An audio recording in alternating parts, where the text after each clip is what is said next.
Aalis po kami ngayon dahil pupunta kami ng Subic.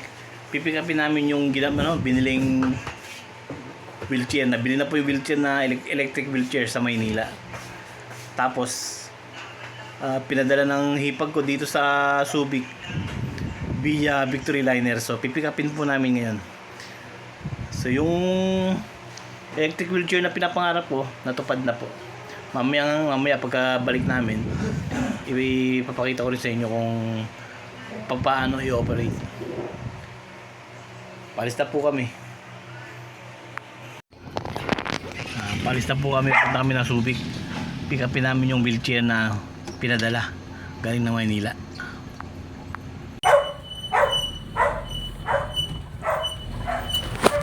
So yun, palista po kami ng bahay. Gano'n karami? At tanghali na dahil may pasok pa si Chan sa school. Baka malate kami. Alas 11 ang pasok niya. Alas 8:30 na ng umaga. So sana makabalik kami ng before 11.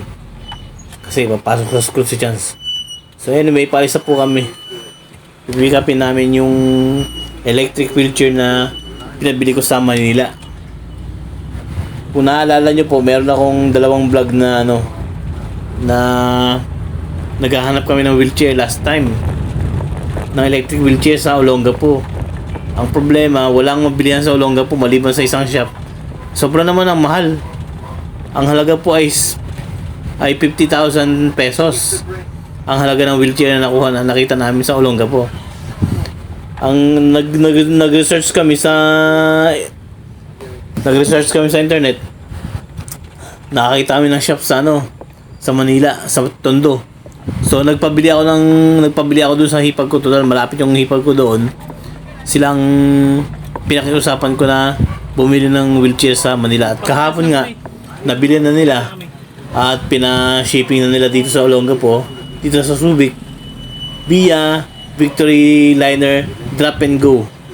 So ngayon pipick upin na namin sila. Pipick upin na namin yung wheelchair sa Subic. Kaya palista po kami.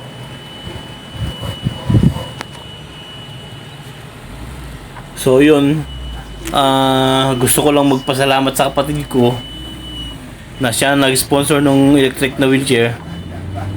Actually nahihiya nga ako manghingi sa kanya ng kaya yung pamangkin ko na lang, yung anak niya na kadarating lang doon sa Amerika at meron na rin naman trabaho. Basta close kami ng pamangkin ko, anak niya, nasa April. Kay April ako naglalambing ng sana maregaluhan niya ako sa birthday ko ng electric wheelchair. Narinig niya ang usapan namin, narinig ni Cora, kapatid ko. Tinanong niya kung magkano yung halaga. So, ang sinabi ko nasa 30,000. Sinagot niya ang sabi niya siya na lang daw ang magbabayad. Kaya thank you sa kapatid ko. Maraming salamat sa sponsor ng electric na wheelchair. Malaking bagay para sa akin. Maraming salamat, sister. Maraming salamat. At kay April din, salamat din dahil ikaw yung naging daan. Dahil kung hindi ako naglambing sa'yo, hindi maririnig ni Cora. Kaya salamat din.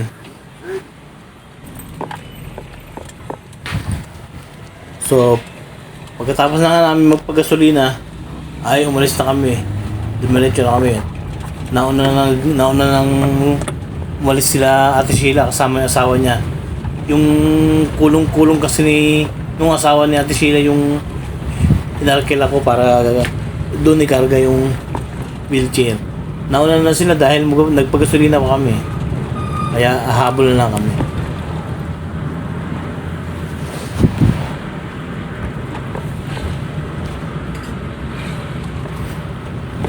So, palabas na pa kami ng Castilleros. So far, nasa parte na ng Subic itong tinatakbo namin. Nasa Pamatawa na po kami.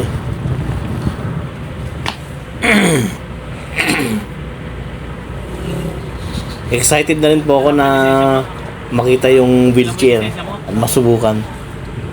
Para nang sa ganun makalabas-labas na ako ng bahay ng hindi ko na kailangan pa ng magtawag ng ng ibang tutulong sa akin para makalabas. Usually kasi pagka lalabas si Ate Sheila, magbabayad ng tubig o mag-grocery kami o bibili kami sa tindahan, doon lang ako sumasama sa kanya sa tri-bike. Si Ate Sheila yung nagmamaneho. Kung minsan kasi kahit gusto kong lumabas, si Ate Sheila naman na hindi available, kaya hindi rin ako makalabas. Yung paglabas lang naman natin Sheila, dala-dala niya yung tri-bike. Yun lang mga time na nakakalabas ako ng bahay, nakakagala. Mahirap din kasi ang kalagayan ng isang PWD na katulad ko. Palagi lang ako nakaupo sa harapan ng TV. Kung hindi naman sa harapan ng TV, sa may garahe, uupo, mag-internet. Napaka-simple ng buhay ko. Walang kakwenta-kwenta. Ganun lang po ang araw-araw na routine ko dito sa bahay. Kakain, maglilinis ng garahe, manonood ng TV. Pagdating ng tanghali, mag-internet, matutulog na sa gabi. Ulit-ulit lang, ganun. Nakaka-boring din po. Kung minsan gusto kong mag-video sa labas, kaya lang bilang isang PWD nga po, isang stroke survivor, isang side lang ng katawan ko ang nagpa-function, yung right side lang. Yung left side ko po is paralyzed. So kalahating katawan lang po ang normal na gumagana sa akin. So kahit na gusto kong mag-vlog or mag-video sa labas, kung lalabas ako, usually naka tungkod ako. At pag naglalakad ako, hawak ko yung tungkod, hindi na makakahawak ng cellphone para mag-video. Kaya naisip ko na kung magkakaroon ako ng wheelchair, na electric wheelchair, kakabitan ko na lang ng stand. Pwede na akong lumabas, gumala, mag-video sa paligid. So sa ganung paraan, kahit pa paano magkakaroon ako ng konting libangan. Kaya isa po yun sa reason kung bakit nagano talaga ako na magkaroon ng electric wheelchair.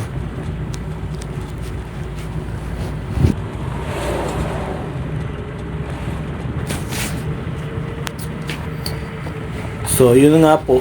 Actually nung nasa Saudi pa ako, nung nasa hospital pa ako, naiisip ko na yan. Pag uwi ko ng Pilipinas, ano kaya magiging kalagayan ko pagdating dito sa Pilipinas. Naisip ko na yan na magkaroon ako ng electric wheelchair kasi nakita ko na yun sa Saudi. Doon nasa hospital pa ako sa Saudi, nakakita na ako ng ganyan na electric wheelchair na merong gumagamit na Arabo. Sabi ko, pwede sa akin to ha, kahit na isang side lang ng katawan ko yung gumagana. Mobile pa rin ako, makakapunta ako sa dapat puntahan, sa gusto kong puntahan, nang hindi na kailangan pang humanap ng magtutulak ng wheelchair. Kaya lang dumating po ako dito noong 2020, ganun pa rin ang iniisip ko. Tapos kapag nag-grocery kami sa Walter, meron ako nakikita nakaganyan, naka-electric wheelchair. Sabi ko sana magkaroon ako ng ganyan balang araw. Kasi parang ang gaan-gaan ng kilos nila pagka ganon. Kung saan nila gustong pumunta, kung saan nila gustong umikot, makakaya nila nang nag-iisa lang sila. Masyado yung mobile yung kilos nila. Hindi katulad nung kapag yung wheelchair na ordinary lang, kailangan meron pang magtutulak ng wheelchair ko. Kasi hindi ko rin pwedeng i-drive yung wheelchair ko nang ako lang. Dahil yung left side ko po, yung isang kamay ko hindi nagpa-function. Iisang kamay lang talagang gumagana sa akin, yung right side lang. Hindi katulad ng mga ibang paralyzed na at least yung dalawang kamay nila gumagana pa. Pwede nilang i-drive yung wheelchair ng dalawang kamay. Kahit nalumpos sila, basta nagpa-function yung dalawang kamay, pwede mong i-drive yung wheelchair ng maayos.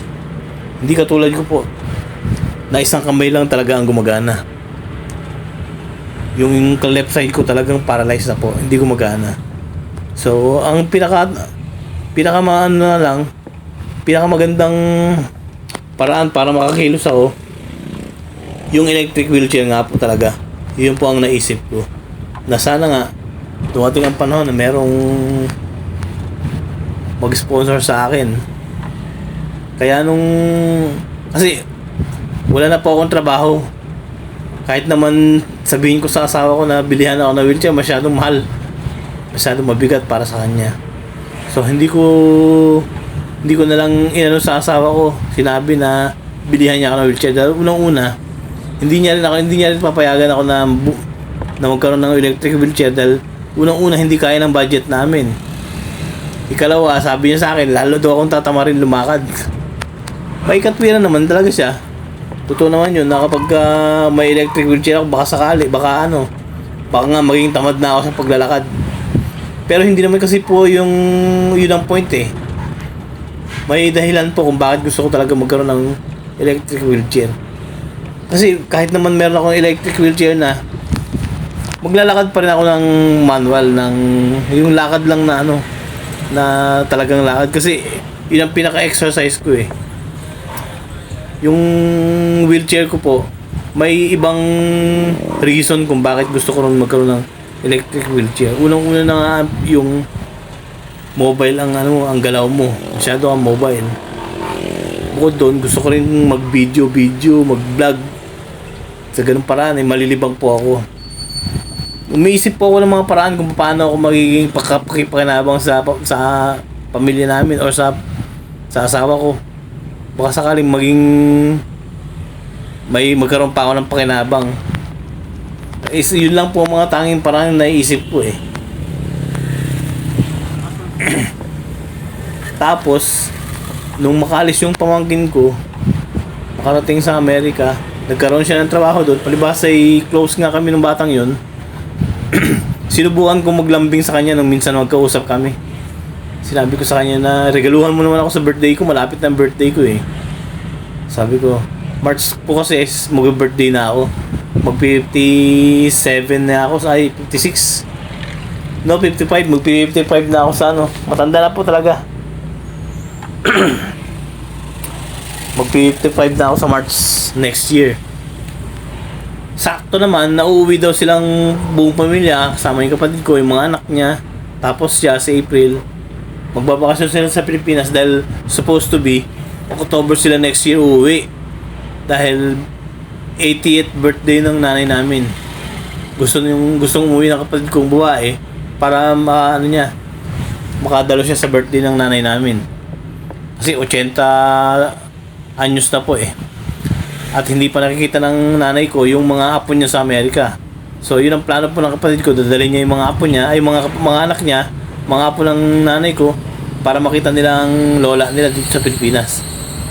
Kasi matanda na po ang nanay ko at sakitin pa. Baka sakaling hindi na magtagal, at least may chance na nakita niya pa yung mga apo niya.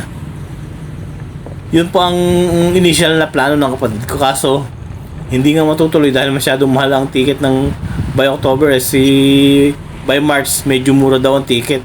So nag-decide sila na March na lang sila uuwi. At yun po ang naging reason kung bakit naglambing ako sa pamangkin ko ng regalo sa birthday ko. Ngayon, nung malaman po ng kapatid ko na marinig niya, pinag-uusapan namin ni April, tinanong niya, ano ba pinag-uusapan ninyo? Ang sabi niya ni April, si Kuya Bong ng birthday gift daw niya. Oo nga pala, malapit na yung birthday mo, sabi sa akin. So ako na lang ang magbibigay sa'yo ng wheelchair. Magkano ba yun? Sabi ko is 30,000. Sabi niya, sige, ako na lang, regalo ko na lang sa'yo. Kaya nagkaroon ako ng pag-asa na nagkaroon ako ng talaga ng wheelchair. Akala ko noon, suntok sa buwan na lang talaga yung pagkakaroon niyan. Dahil unang-una nga, wala naman akong trabaho eh. Wala nang paraan para magkaroon ako ng ganun kalaking halaga na pera. Hindi katulad nung sa Saudi pa ako. May chance pang mabili ko yung mga gusto kong bilhin. May pagkakataon. Pero ngayon wala talaga akong pagkakataon na kung ano man yung mga gusto kong bilhin, wala na akong magagawa. Kundi mangarap na lang. Kaya nung makarating po sa Amerika si April, doon lang ako nagkaroon ng pangarap ng pag-asa na magkakaroon pa rin ako ng wheelchair. So ito na nga nangyari. Kahapon, nung isang araw pala, last 2 days ago, binigay na sa akin ng kapatid ko yung perang pambili. At ipinadala ko naman sa hipag ko sa Manila para siya nang bumili doon dahil dito sa Olongapo walang mabibili talaga. At yung nabili namin, nakita namin dito is 50,000 ang halaga. At least doon sa Manila talaga ang bilihan. Sa mismong shop nung bilihan ng mga electric wheelchair. At nagkataon naman na malapit lang yung hipag ko na nakatira doon, taga Caloocan lang sila. So, sila na lang ang nakiusapan ko na pumunta doon sa shop nung bilihan at ipadala na lang dito. So, ito na nga po, dumating na po kahapon yung wheelchair. Nandiyan na po sa terminal ng Victory. At ngayon po ay papunta na kami. Pipick upin na po namin. So, excited na rin po na makita yung wheelchair.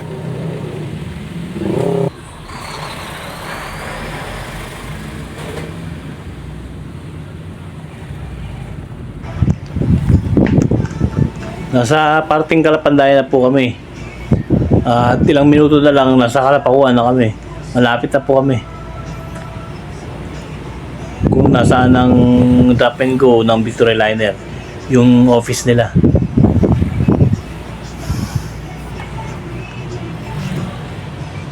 Sa mga hindi po nakakaalam, ngayon lang nakakapanood ng mga video ko, ako po ay isang stroke survivor. PWD po ako. Na stroke po ako nung nasa Saudi ako. At ngayon, nandito na ako ngayon sa Pilipinas. Walang silbi, walang trabaho, walang pakinabang. Pero okay lang, buhay pa naman eh. Hanggat may buhay daw, may pag-asa. So patuloy po ako nagpapasalamat doon sa sponsor ko ng electric wheelchair. Yung kapatid ko pong napaka-generous. Maraming salamat sa iyo, kapatid. Dahil kahit na malaking halaga yung hiniling ko, pinagbigyan mo pa rin ako. At alam kong mga biyaya din yan. Babalik sa iyo yung mga biyaya na yan. Dahil sa pagiging matulungin mo, hindi ka naging madamot. Kaya ang grasya hindi rin magiging madamot sa iyo. Tandaan mo yan. Ganyan pa ang dito sa mundo eh. Kung hindi ka madamot, hindi rin magiging madamot sa iyo ang biyaya. Pero kung ikaw ay madamot din ang pasok ng biyaya sa buhay mo. Ganun po yun. Kaya maraming salamat sa iyo, kapatid. Sana magtagumpay ka palalo at mas marami ka pang matulungan. So ngayon po, nasa Kalapakuan na kami. At ilang minuto lang darating na kami doon sa office ng Drop and Go.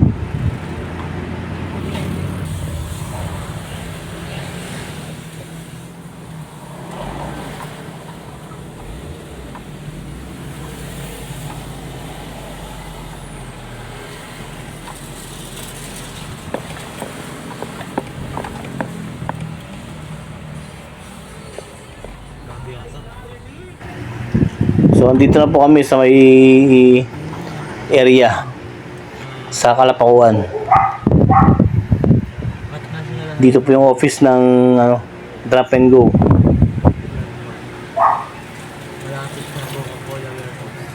Kaya lang sarado. Bakit kayo sarado? Sarado po. So lumipat na pala sila ng office nila. Hindi na po dito. Pero dito lang din sa may malapit. Lumipat lang sila sa may tabi ng kalsada na. Punta na po namin. Yan lang yun, oh. Bago yung warehouse ng Coca-Cola. Wait lang. Kunin ko number.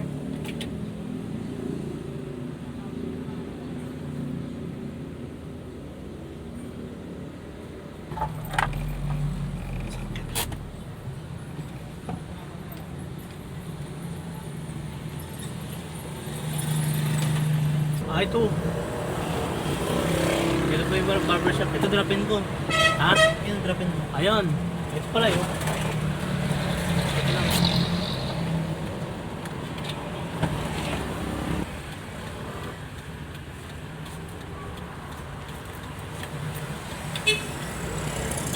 Sa'yo.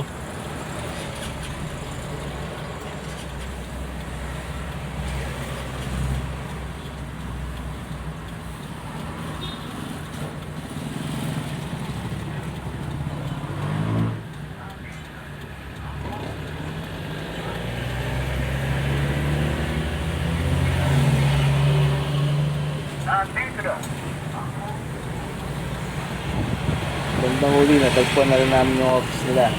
Dito lang naman sa may malapit. Kaya madali namin hinahanap.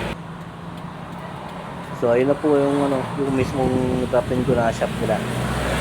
Kinukuha na po yung parcel. So, dito na kami sa drop and go ng Victory. Nakita na namin yung parcel. Ayun. Nilabuhat na nila.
Chance, hindi maipapasok dito. Ayan, dyan lang namin kinarga sa kulong-kulong ni Jovel, yung asawa ni Ate Sheila. Dahil hindi po magkakasya dito sa kotse, maliit lang ang kotse namin eh. Okay na. Hindi kasya. Pabalik ng Casillas. Bigat na. Bigat pa? Hindi mo kaya mag-isa? Paano may kakaga sa kotse yan? Pagka Kaya naman mag-isa. So, yun lang. Pagka bigat-bigat niya. Ha? Bakit kaya bigat-bigat niya?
So nakapasok na po kami dito sa piyesta. Dito na po kami.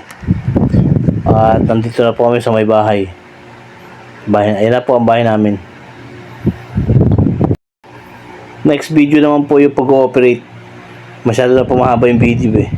Bye bye po. Thank you.